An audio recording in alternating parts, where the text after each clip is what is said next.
ಇನ್ನೇನು ಕೆಲವೇ ಕ್ಷಣಗಳಲ್ಲಿ ಬಹು ನಿರೀಕ್ಷಿತ ಮಧ್ಯಂತರ ಬಜೆಟ್ ಕೇಂದ್ರ ಸರ್ಕಾರದ ವತಿಯಿಂದ ಮಂಡನೆಯಾಗುತ್ತೆ. ನಿರ್ಮಲಾ ಸೀತಾರಾಮನ್ ರವರು ಬಜೆಟನ್ನು ಮಂಡನೆ ಮಾಡ್ತಾರೆ. ಬಟ್ ಯಾವುದೇ ಬಜೆಟ್ ಕೇಂದ್ರ ಸರ್ಕಾರದ್ದಾದಾಗಲೂ ಕೂಡ ಸಾಮಾನ್ಯವಾಗಿ ನಾವು ಕೇಳ್ತಕ್ಕಂಥದ್ದು ನಮ್ಮ ರಾಜ್ಯಕ್ಕೆ ಏನು ಸಿಗುತ್ತೆ, ನಮ್ಮ ರಾಜ್ಯದ ನಿರೀಕ್ಷೆಗಳೇನು ಅಂತ ಅಂದ್ಬಿಟ್ಟು. ಆ ನಿಟ್ಟಿನಲ್ಲಿ ರಾಜ್ಯ ಕಾಂಗ್ರೆಸ್ ಸರ್ಕಾರ ಎರಡು ಆರೋಪಗಳನ್ನ ಮಾಡ್ತಾ ಇರ್ತಕ್ಕಂಥದ್ದು ಕೇಂದ್ರ ಸರ್ಕಾರದ ವಿರುದ್ಧ. ಒಂದು, ಬರ ಪರಿಹಾರ ಘೋಷಣೆ ಆಗಿಲ್ಲ ಅಂತ, ಮತ್ತು ನಮ್ಮ ರಾಜ್ಯದ ಪಾಲು GST ಬಂದಿಲ್ಲ ಅಂತ ಅಂದ್ಬಿಟ್ಟು ಆ ನಿರೀಕ್ಷೆಗಳನ್ನ ಇಟ್ಕೊಂಡಿದ್ದಾರೆ. ನಾಗರಾಜ್ ಯಾದವ್, ನೋಡಿ ಈ ವಿಚಾರ ಭಾಳ ಇಂಪಾರ್ಟೆಂಟ್ ವಿಚಾರ. ಈಗ ನಾವು ನಮ್ಮ ರಾಜ್ಯದ ಕನ್ನಡಿಗರಾಗಿ ಒಂದು 7 ಕೋಟಿ ಜನರಿಗೆ ಏನು ಬರ್ತದೆ, ಯಾಕಂದರೆ we are also tax pair state, we are also part of this country. ನಾವು ನಾಗರಿಕರು, ನಮ್ಮ ನಿರೀಕ್ಷೆಗಳಿದ್ದೇ ಇರ್ತವೆ. ಈಗ ಒಂದು ಕಡೆ ಡ್ರೌಟ್ ವಿಚಾರ ಇರ್ಬೋದು, ನಮಗೆ ಬರಬೇಕಾಗಿರ್ತಕ್ಕಂಥ GST ಪಾಲನ ಕೊಡಿ ಅಂತಕ್ಕಂಥ ಸಂವಿಧಾನಬದ್ಧದಲ್ಲಿರ್ತಕ್ಕಂಥ ಬೇಡಿಕೆ, ಅದನ್ನ ಕೊಡಲಿಲ್ಲ ಅಂತಕ್ಕಂಥದ್ದು, ತಡ ಆಗಿರ್ತಕ್ಕಂಥದ್ದು, ಅವ್ರು ಕೊಟ್ಟಿಲ್ಲ ಅಂತ ಮಾತ್ರ ಅವ್ರನ್ನ ಕಚಡ ಅಂತ ಕರೆಯೋನಲ್ಲ ನಾನು, ದಯವಿಟ್ಟು ಕೊಡಿ ಅಂತ ಕೇಳ್ತಕ್ಕಂಥ ಔದಾರ್ಯ ನನ್ನಲ್ಲಿ ಇರಬೇಕಾಗ್ತದೆ.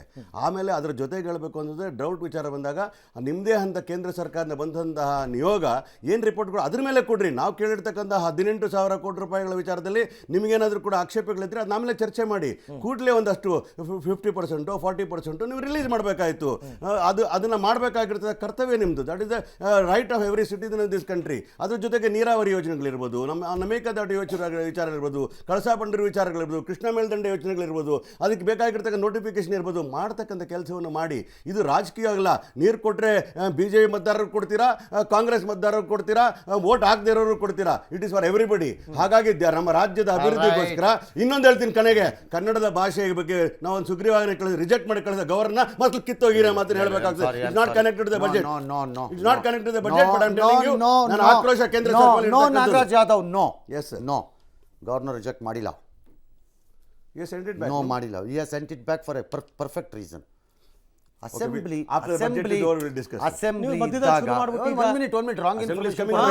ರಾಂಗ್ ಇನ್ಫಾರ್ಮೇಶನ್ ಕೊಡಬೇಡಿ. ಇದೇ ಗವರ್ನರ್ ಏನಾದರೂ ಅಸೆಂಬ್ಲಿ ಮತ್ತು ನಮ್ಮ ಕೌನ್ಸಿಲಲ್ಲಿ ಪಾಸ್ ಆದ್ಮೇಲೆ ಪಾಸ್ ಮಾಡಿಕೊಡದೆ ಇದ್ರೆ we will talk the same. We will pass it in the council and assembly ಮಾತಾಡೋಣ. ಯಾಕಂದ್ರೆ ಅದು ಹೆಂಗಿದ್ರು ಅದು ಅಪೋಸ್ ಮಾಡೋದಿಲ್ಲ, ಪಾಸ್ ಆಗುತ್ತೆ. ಆಗ ಗವರ್ನರ್ ಅನುಮತಿ ಕೊಡಲಿಲ್ಲ ಅದಕ್ಕೆ ಅಂತಂದ್ರೆ ವಿ ವಿಲ್ ಟಾಕ್. ಈಗ ಅವ್ರು ಕಳಿಸಿರೋದು ಇಂಪೆಂಡಿಂಗ್ ಅಸೆಂಬ್ಲಿ ಇದೆ. You called the assembly. And how are you asking the ordinance? What is the great thing? No rocket science in that. Ordinance which will be passed in the assembly. Budget in the DB. That's the right of a ruling government. ಇದು 5 ಗಂಟೆಯ constitutional right. 5 ಗಂಟೆಯ ನೀವು ಬರೋ daily discussion ಅಲ್ಲ. Yes sir, will come back to budget. ಆಯ್ತಾ? ನಾನು ಹೇಳೋದು ಕೇಳಿ. ಆರ್ಡಿನೆನ್ಸಿನ ಮೂಲ ತತ್ವವೇ ಅದು. ಮೂಲ ತತ್ವ ಏನು ಆರ್ಡಿನೆನ್ಸಿಂದು? ಅದೇ. ಹಾಗಾಗಿ ಅದು ತರಬೇಡಿ, ಅದು ರಾಂಗ್. ಒಂದು ವೇಳೆ ಅವ್ರು ಮಾಡದೇ ಇದ್ದರೆ, ನೀವು ಪಾಸ್ ಮಾಡದಿದ್ದಾಗ ಈ ರಾಜ್ಯನೇ ನಿಮ್ಮ ಪರ ನಿಲ್ಲತ್ತೆ. ಯಾಕೆ ಒದ್ದಾಡ್ತೀರಿ? ಯಾಕೆ ಒದ್ದಾಡ್ತೀರಿ? ಅದಕ್ಕೆ ಏನಿಯೋ ಅಲ್ಲಿ ಹೇಳ್ತಿದ್ರು, ಕೃಷ್ಣಾ ನದಿ ಯೋಜನೆಗೆ ನೀರು ಕೊಟ್ಬಿಡ್ಬೇಕಾಗಿತ್ತು, ಅದಕ್ಕೆ ಇದು ಕೊಟ್ಬಿಡ್ಬೇಕು, ಅದಕ್ಕೆ ಕೊಟ್ಬಿಡ್ಬೇಕು, ಕ್ಲಿಯರೆನ್ಸ್ನೆಲ್ಲ ಕೊಟ್ಬಿಡ್ಬೇಕು. ಕೊಡಕ್ಕೆ ಬರಲ್ಲ. ಬಜೆಟ್ ಅಲೋಕೇಶನ್ ಕೊಡಕ್ಕೆ ಬರಲ್ಲ. ಯಾಕೆ? ಲೀಗಲ್ ಕ್ಲಿಯರೆನ್ಸ್ ಆಗದೆ ನೀವು ದುಡ್ಡು ಕೊಟ್ಟರೆ ಪ್ರಯೋಜನ ಇಲ್ಲ. ಕೋಪ ಕೋಪ ಬರುತ್ತೆ ಇವ್ರಿಗೆಲ್ಲ ಹೇಳಿದ್ರೆ ಸುಮ್ಮನೆ ಪೊಲಿಟಿಕ್ಸಲ್ಲಿ. ಫಾರ್ ಎಕ್ಸಾಂಪಲ್ ಮೇಕೆದಾಟ್ ತಿಪ್ಪರ್ ಲಾಗ ಹೊಡೆದ್ರು ಈ ಕೇಂದ್ರ ಸರ್ಕಾರದವರು, ಇವ್ರ ಸರ್ಕಾರ ಬಂದರೂ ಕೊಡೋಕ್ಕಾಗಲ್ಲ. ಬರೆದಿಟ್ಕೊಳ್ಳಿ, ಎಲ್ಲರೂ ಒಂದು ಕಡೆ ನೋಟ್ ಮಾಡ್ಕೊಳ್ಳಿ. ನಿಮ್ಮ ಸರ್ಕಾರ ಬಂದರೂ ಆಗಲ್ಲ. It will go to Supreme Court. Simple. ನಿಮಗೆ ಹೆಂಗೆ ನೋ, ಅದಾಗಿದ್ದಿದ್ರೆ ಕಾವೇರಿ ನ್ಯಾಯಾಧೀಕರಣದ ಸುಪ್ರೀಂ ಕೋರ್ಟ್ಗೆ ಹೋಗಿ ಜಡ್ಜ್ಮೆಂಟ್ ಆಗ್ತಿರ್ಲಿಲ್ಲ. ಹಂಗಾಗಲ್ಲ. ಹಾಗಾಗಿ ಈ ಥರದ ಟಾಕ್ಸ್ ಇಂದ ಪ್ರಯೋಜನ ಇಲ್ಲ. There is no point. ಕೆಲವು ನ್ಯಾಷನಲ್ ಪ್ರಾಜೆಕ್ಟ್ಸ್ ಆಗಿ ನಮಗೆ ಸಪೋರ್ಟ್ ಸಿಸ್ಟಮ್ಸನ್ನ ಗೌರ್ಮೆಂಟ್ ಆಫ್ ಇಂಡಿಯಾ ಹೆಚ್ಚು ಮಾಡಬೇಕು ಅನ್ನೋ ಬೈಕೆ ತಪ್ಪಲ್ಲ. ರೈಟ್, ಅದು ತಪ್ಪಲ್ಲ. ಅದಕ್ಕೂ ರೀಸನ್ ಕೊಡ್ತೀನಿ BJP ಅವ್ರಿಗೆ ಯಾಕೆ ಅಂತ. This lady comes from Karnataka, at least ಅಧಿಕೃತವಾಗಿ ಆಯ್ಕೆ. ಬಿ, ದಕ್ಷಿಣ ಭಾರತದ ಇದು ರಾಜಕಾರಣನೇ ನಾ ಹೇಳ್ತಿರೋದು. ದಕ್ಷಿಣ ಭಾರತದಲ್ಲಿ ನಿಮಗೆ ಉಸಿರಾಡಕ್ಕೆ ಯಾವನಾದರೂ ಜಾಗ ಕೊಟ್ಟಿದ್ರೆ ಅದು ಕರ್ನಾಟಕ ಮಾತ್ರ. BJP ಅವರಿಗೆ. ಹೌದು. ನಿಮ್ಗೆ ಉಸಿರಾಡಕ್ಕೆ ಜಾಗ ಕೊಟ್ಟಿದ್ರೆ, ಮರ್ಯಾದೆಯನ್ನು ಎತ್ತಿ ಹಿಡಿದಿದ್ರೆ ಅದು ನಮ್ಮ ರಾಜ್ಯ ಮಾತ್ರ. ಹಾಗಾಗಿ ನಾವು ಅದಕ್ಕೆ ಅರಗಿರುವಂಥ ಪರಿಭಾವನೆ ಇದೆ ನನಗೆ. ಅದು ರಾಜಕಾರಣದಲ್ಲೇ ಹೇಳ್ತಾ ಇದ್ದೀನಿ. ಪ್ಲಸ್ ಪಾರ್ಲಿಮೆಂಟ್ಗೆ 20 ರಾಜಕೀಯವಾಗಿ ಪಾರ್ಲಿಮೆಂಟ್ ಮತ್ತೊಂದೋ ಮಗದೊಂದೋ ರಾಜಕೀಯವಾಗಿ ಹೇಳ್ತಿದ್ದೀನಿ. ನಮಗೆ ಹಕ್ಕಿದೆ, ಯಾಕೆ ಕೇಳಬಾರ್ದು ನಾವು ಅದನ್ನು? ಬಟ್ ಎಲ್ಲ ರಾಜ್ಯಗಳನ್ನು ನಾವು ಈಕ್ವಲ್ ಆಗಿ ನೋಡ್ತೀವಿ ಅಂತ ಹೇಳಿ ನೀವು 1000 ಹೇಳ್ಬೋದು, ನೀವು 1000 ಹೇಳ್ಕೊಳ್ಳಿ. ಈಕ್ವಲ್ ಆಗಿ ನೋಡೋದಾದ್ರೆ ರಾಜ್ಯದ ಜನನೂ ನಿಮ್ಮನ್ನು ಈಕ್ವಲ್ ಆಗೇ ನೋಡಲಿ. ಎಲ್ಲಾ ರಾಜ್ಯದ ಜನ. ಹೌದು, ಎಕ್ಸಾಕ್ಟ್ಲಿ. S, why not? ನಾನು ಇದನ್ನು ಪೊಲಿಟಿಕಲಿನೇ ಹೇಳ್ತಿರೋದು. ನಾನು ಸ್ವಾರ್ಥಿ ಅಂತ ಕರೀರಿ, ಬೇಕಾದ್ರೆ ತಪ್ಪಿಲ್ಲ. ಓಕೆ, ಕರ್ನಾಟಕಕ್ಕೆ ನಾನು ಸ್ವಾರ್ಥಿ ಅಂತ ಕರೀರಿ, ಏನು ತಪ್ಪಿಲ್ಲ ಅದರಲ್ಲಿ. ಹೆಮ್ಮೆಯಿಂದ ಹೌದು, ನಾನು ಸ್ವಾರ್ಥಿನೇ. ರಾಜ್ಯದ ಐ ಡಿಸರ್ವ್ ಇಟ್ ಅಂತ ಹೇಳ್ತೀವಿ ಪ್ರೈಮ್ ಮಿನಿಸ್ಟರ್ಗೆ ನಾವು, because we are the only people who support you so much. Yes, I second it sir, what is it.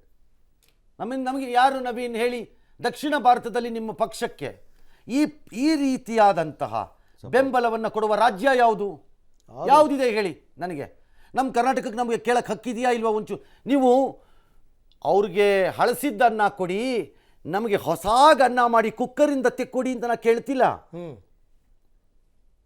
ನಾನು ಹಂಗೆ ಕೇಳದೇ ಇಲ್ಲ. ಹಂಗೆ ಭಾರತ ಇಸ್ ಭಾರತಾನೇ ಒಪ್ಕೋತೀನಿ ಬೇಕಾರೆ. ಹೌದು, ಆದರೆ ನಮಗೊಂದು ಸಣ್ಣ ಎಕ್ಸ್ಟ್ರಾ ಕನ್ಸಿಡರೇಷನ್ ಬೇಕೇನೋ ಅಂತ ಅನ್ಸುತ್ತೆ. ಎಕ್ಸ್ಟ್ರಾ ಕ್ವಶನ್, ಡೆಫಿನೆಟ್ಲಿ 25 ಜನ 26 ಜನ ಆಯ್ಕೆ ಮಾಡಿ ಕಳಿಸಿರ್ಬೇಕಾದ್ರೆ ಎಕ್ಸ್ಟ್ರಾ ಕ್ವಶನ್ ಕೇಳೋದು ತಪ್ಪಿಲ್ಲ, ರಾಜ್ಯಕ್ಕೆ ಸ್ವಾರ್ಥ ಆಗೋದು ತಪ್ಪಿಲ್ಲ. ನವೀನ್ ಖಂಡಿತ ಏನು ಕರ್ನಾಟಕದಲ್ಲಿರುವಂಥ ಒಂದು ಬೆಂಬಲ ಕೇಂದ್ರಕ್ಕೆ ಭಾಳ ಇಡೀ ದಕ್ಷಿಣ ರಾಜ್ಯದ 6 ರಾಜ್ಯಗಳ ಪೈಕಿ ಕರ್ನಾಟಕ ಅತಿ ಹೆಚ್ಚು ಬೆಂಬಲ ಮುಂಚೆಯಿಂದ ಕೊಡ್ತಾ ಬಂದು. ನಾನು ಕೆಲವು ಸಣ್ಣ ಸಣ್ಣ ಸ್ಟ್ಯಾಟಿಸ್ಟಿಕ್ಸ್ನು ತಮ್ಮ ಗಮನಕ್ಕೆ ತರೋದಕ್ಕೆ ಹೇಳ್ತೇವೆ. ಟ್ಯಾಕ್ಸ್ ಡ್ಯೂಲ್ಯೂಷನ್ ಮತ್ತು ಸೆಂಟ್ರಲ್ ಗ್ರ್ಯಾಂಟ್ ಇನ್ ಏಡ್ ಕಳೆದ 8 ವರ್ಷಗಳಲ್ಲಿ 4.91 ಲಕ್ಷ ಕೋಟಿಯಷ್ಟು ಕರ್ನಾಟಕಕ್ಕೆ ಬಂದಿದೆ. What is our earning increase? ಅಲ್ಲ, ಅದನ್ನು ಕೊಡ್ತೀನಿ, ಅದನ್ನು ಕೊಡ್ತಾ ಇದ್ದೀನಿ ಸರ್. What is our ಅಲ್ಲ, input ಅದನ್ನು given ನಾವು to you? ಹೇಳ್ತೇವೆ. ಒಂದು ನಿಮಿಷ ನಾಗರಾಜ್ ಯಾದವ್ ಅವರೇ, ನಾನು ಯಾವುದನ್ನು ಸುಮ್ಮನೆ ಏನೋ ಹೇಳ್ಬೇಕು ಅಂತ ಹೇಳಿ, ಹೇಳ್ತಿಲ್ಲ. ಯು ಆರ್ ರೈಟ್, ಹೇಳಿ. ನಾನು ಬಜೆಟ್ ಒಂದು ಜಾಸ್ತಿ ನಿಮಿಷ, ಆಗಿರ್ತದೆ, ಅದನ್ನ ನಿಮ್ಮ ನಾನು allocation ಹೇಳ್ತೀನಿ ಜಾಸ್ತಿ ಕೇಳಿ ಆಗಿರ್ತದೆ. ಸರ್, ನಾನು ಅದನ್ನೇ ಇನ್ನೊಂದು ಹೇಳ್ತಾ ಬ್ರೇಕ್ ಇದ್ದೀನಿ. ಹೋಗ್ಬಿಡ್ತೀವಿ. ಹೌದು. ಹೇಳ್ಬಿಡಿ. ಅದೇ ರೀತಿ ನಮ್ಮ ಅರ್ನಿಂಗ್ ಕೂಡ ಜಾಸ್ತಿ ಆಗಿದೆ. ಕರ್ನಾಟಕ ಇಡೀ ದೇಶದ 2ನೇ ಅತಿ ಹೆಚ್ಚು GST ಅನ್ನ ಕೇಂದ್ರಕ್ಕೆ ಕೊಡ್ತಾ ಇರೋಂಥದ್ದು. ಅಲ್ಲಿ ಏನಾಗಿತ್ತು, ಕನ್ನಡಿಗರ ಶ್ರೇಯ. ಕಳೆದ ಏನು ಟ್ಯಾಕ್ಸ್ ಡ್ಯೂಲ್ಯೂಷನ್ ರೇಷಿಯೋಸ್ನಲ್ಲಿ ಹಿಂದೆ ಇದ್ದಾಗ ಇವ್ರು ಕೊಡ್ತಾ ಇದ್ದಂತೂ 28% ಕೊಡ್ತಾ ಇದ್ರು ಒಟ್ಟು ಟ್ಯಾಕ್ಸ್ ಅರ್ನಿಂಗ್ ರಾಜ್ಯದ ಪಾಲು ಅಂತ ಬರ್ತಾ ಇದ್ದಾಗ, UPI 1 ಮತ್ತು UPI 2 ಇದ್ದಾಗ.